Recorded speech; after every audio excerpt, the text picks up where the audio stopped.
Job notifications లేట్గా వస్తున్నాయి, దానికి చాలా చాలా రీజన్స్ చెప్తున్నారు. ఇప్పుడు మీరు ఆల్రెడీ కొన్ని రీజన్స్ చెప్పారు.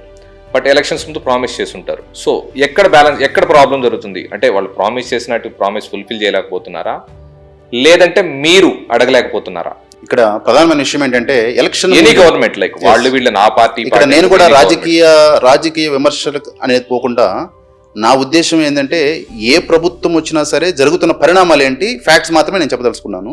రాజకీయ నాయకులకి యువత అనేది ఒక ఓటు బ్యాంక్. జాబ్ నోటిఫికేషన్స్ ఆలస్యం వెనక ఏమైనా ఉద్దేశపూర్వకమైన కారణాలు ఉంటాయా గవర్నమెంట్స్ కి? ఎందుకు ఆలస్యం అవుతున్నాయి అనేది నిరుద్యోగులకు ఇప్పటికీ అర్థం కానటువంటి సమస్య. నోటిఫికేషన్స్ లో ప్రతి ఒక్క నోటిఫికేషన్స్ ని లీగల్ గా ఏదో ఒకటి చుట్టుముడుతూ ఉన్నాయి. ఆ జీవోలు ఇచ్చేటప్పుడు వీళ్ళు తప్పులు ఇస్తున్నారు. దగ్గర 2011 నుంచి 16 దాకా 5 సంవత్సరాలు కోర్టులో నడిచింది ఆ కేసు.